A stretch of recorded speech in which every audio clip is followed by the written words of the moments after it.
تو ہمارے پاس common term سنی اور شیعہ کے لیے ایک ہے، اور وہ ہے غدیر خم۔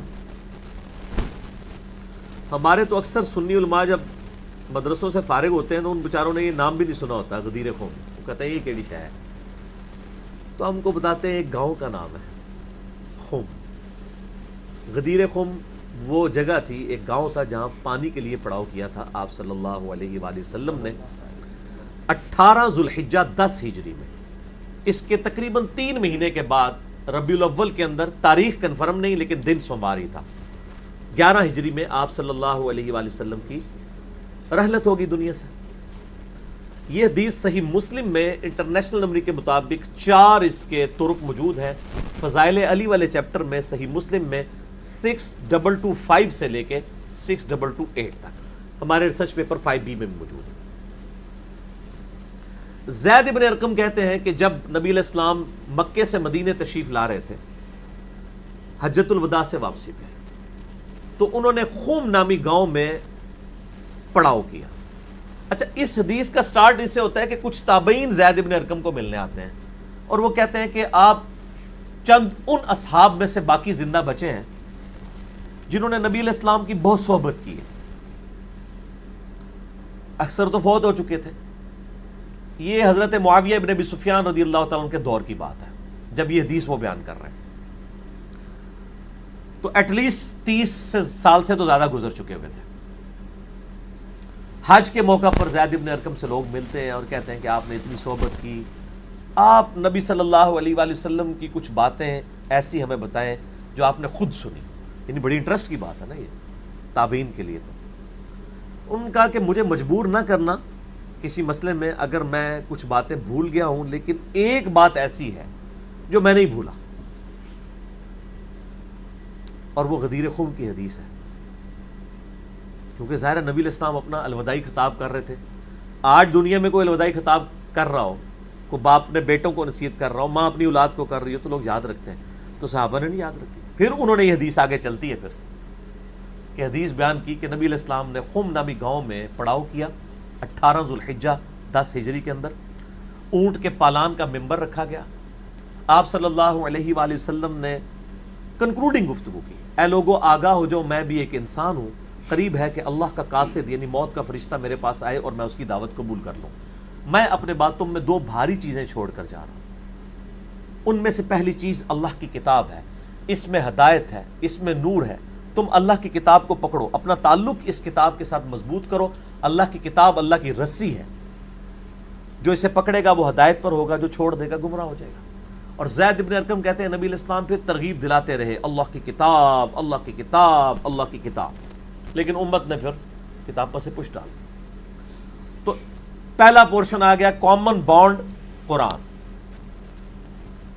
پھر آپ صلی اللہ علیہ وآلہ وسلم نے فرمایا دوسری بھاری چیز میرے اہل بیت ہے، میں اپنے اہل بیت کے معاملے میں تمہیں اللہ کا خوف دلاتا ہوں، میں اپنے اہل بیت کے معاملے میں تمہیں اللہ کا خوف دلاتا ہوں، میں اپنے اہل بیت کے معاملے میں تمہیں اللہ کا خوف دلاتا ہوں، یعنی ان کے ساتھ حسن سلوک کرنا میرے بات۔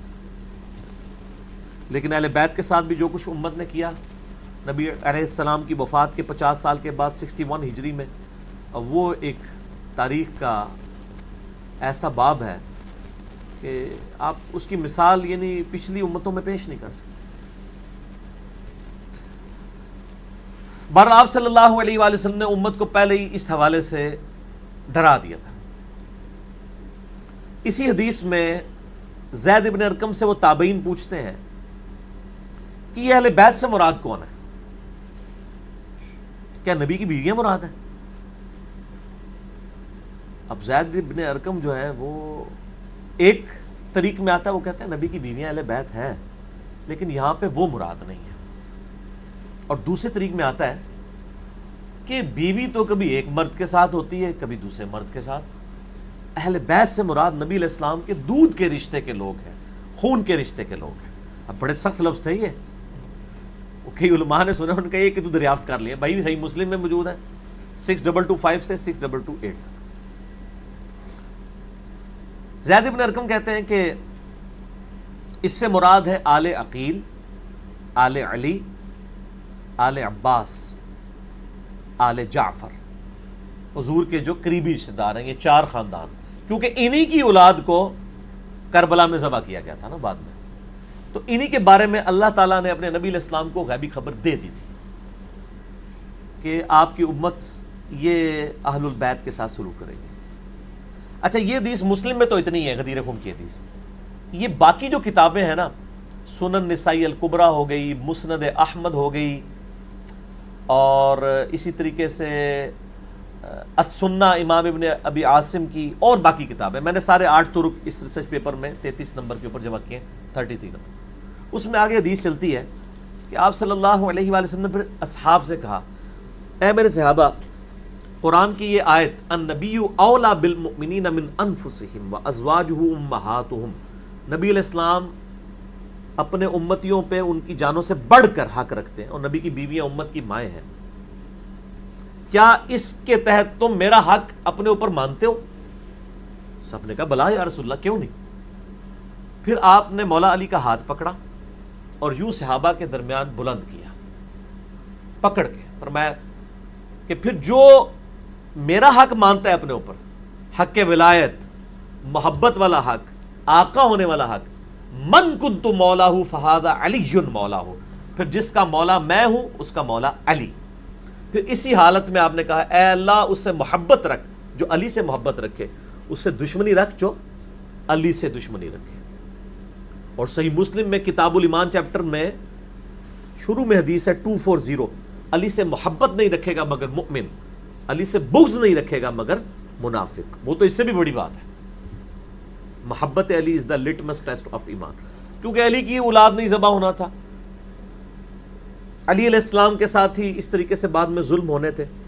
اچھا، غدیر خم پہ صرف نبی علیہ السلام کے وہ ساتھی باقی رہ گئے تھے جنہوں نے مدینہ یا شام جانا تھا، باقی تو سارا مجمع حجۃ الوداع پہ چھٹ چکا تھا، وہاں آپ نے یہ خطبہ نہیں دیا، وہاں والی جو روایتیں اس طرح کی ملتی ہیں وہ کمزور ہیں، اصل خطبہ غدیر کے اوپر ہی۔ تو بیسیکلی اہل شام کو اور اہل مدینہ کو ڈر سنایا جا رہا تھا۔ آپ کو پتہ ہے شامی صفین میں مولا علی کے خلاف کھڑے ہوئے، اہل مدینہ کے ساتھ ہی واقعہ ہررا ہوا، انصار کے ساتھ زیادتیاں ہوئی، تو بیسیکلی ان کو ڈرانا مقصود تھا اور ان کو یہ بتانا مقصود تھا کہ سیدنا علی کے ساتھ وفاداری کرنی ہے، لیکن امت نے اس طریقے سے ان کے ساتھ وفاداری نہیں کی۔ اب ایک تلخ باب ہے، وہ آپ ریسرچ پیپر میں پڑھ لیں۔ تو میں اس غدیر خم کی حدیث کو جو سنی اور شیعہ دونوں کے ہاں پائی جاتی ہے، میں اسے کہتا ہوں یہ کامن بانڈ ہے